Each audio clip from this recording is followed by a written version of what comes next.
Hey everyone, welcome to The Explainer. Today, we're unpacking something absolutely critical for the future of aviation. As passenger drones and automated deliveries get ready to fly over our cities, safety isn't just a priority, it is literally everything.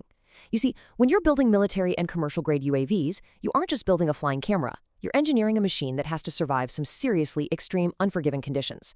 To do that, these drones require an unbreakable, layered architecture rooted in rigorous standard specifications and design certifications. So we're going to completely deconstruct how the industry actually achieves this incredible level of reliability. Okay, let's dive right into our flight plan for today. First, we'll look at the secret of uncrashable drones. Second, hardware defense with DO-254. Third, the software brain, DO-178C. Fourth, the autonomous layered architecture from L0 to L4. And finally, system health and ultimate assurance. All right, part one, the secret of uncrashable drones. To kick things off, we really have to separate the toys from the tools. Consumer drones are super cool, right? But military and commercial UAVs operate in a genuinely terrifying reality of violent vibrations, massive voltage drops, and even high radiation environments. Which brings us to the ultimate question. What actually keeps a highly autonomous drone from just falling out of the sky in those extreme conditions? Well, the secret isn't just good engineering. It's a complex, incredibly strict alphabet soup of aviation certifications. These standards are designed from the ground up to entirely eradicate single-point catastrophic failures.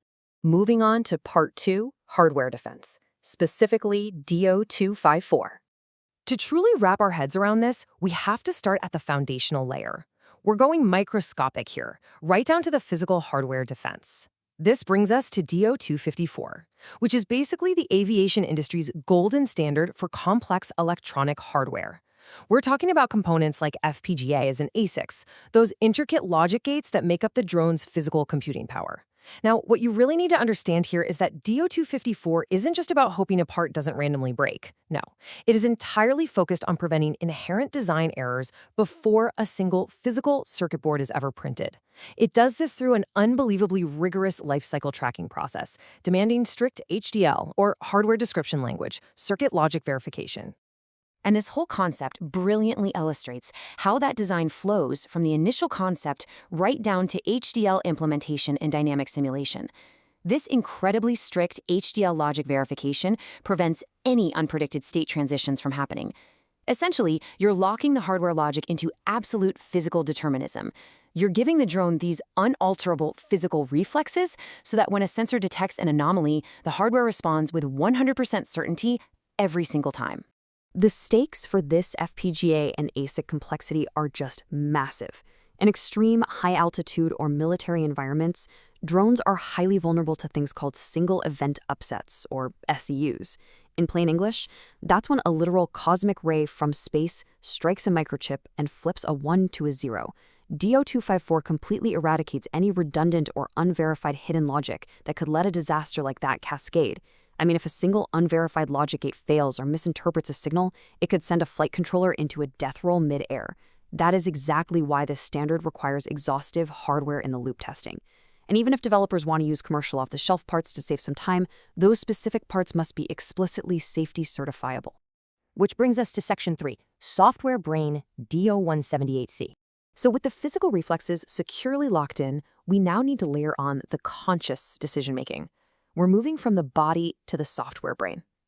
So the crucial point to take away here is how these two standards actually work together.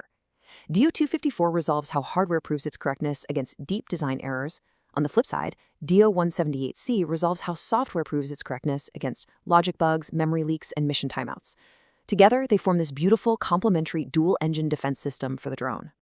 To actually achieve this software correctness, DO-178C demands absolute 100% bi-directional traceability. Notice how every single line of source code literally has to trace backward to a specific high-level system requirement and then forward to a specific executable test case. What this means in practice is that we must completely eradicate any dead code, that rogue or leftover code that wasn't expressly asked for in the original requirements. Simply put, if it can't be traced and tested, it cannot fly. Now, obviously, not all software is treated equally. DO-178C categorizes software using design assurance levels, or DAL, ranging from A to E. Just look at the vivid stakes we're dealing with here.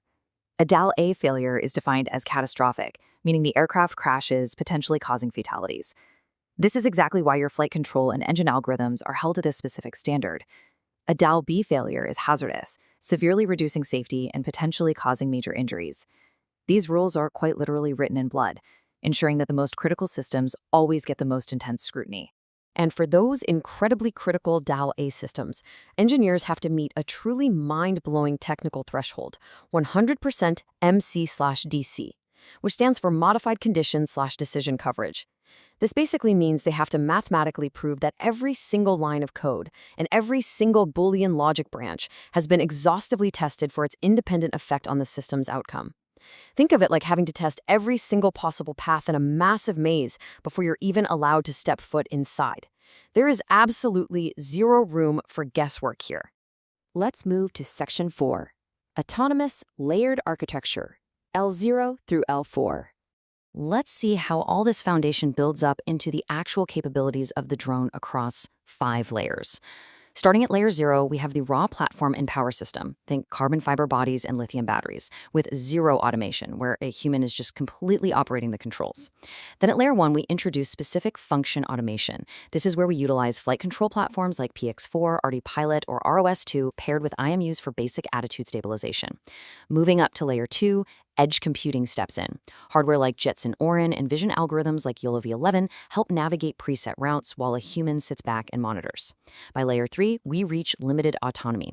The drone is handling mission systems and command and control, executing autonomous obstacle avoidance, and potentially utilizing ground control station LLMs or VR for real-time threat analysis. And finally, layer 4. This is highly autonomous mission communication and collaboration. Using SDR, mesh networks, and CRPA antennas, the system dynamically handles sensor failures and reroutes power without any human fallback whatsoever. It is those rigorous DO-254 and DO-178C foundations that legally and safely allow a drone to fly at this L4 level. And finally, Section 5, System Health and Ultimate Assurance. Look, even with perfect code and perfect hardware logic, the physical world is just chaotic. We need overarching environmental and systemic safety nets that wrap around the entire vehicle. This is where a suite of broader frameworks steps in.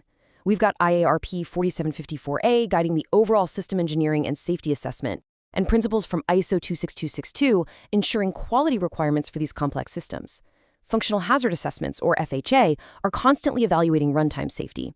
And then there's the absolutely brutal DO-160G standard, which tests the physical hardware against pure environmental hell. We're talking direct lightning strikes, severe vibration, and massive voltage sags. Together, these ensure the drone has multi-stage fail-safes.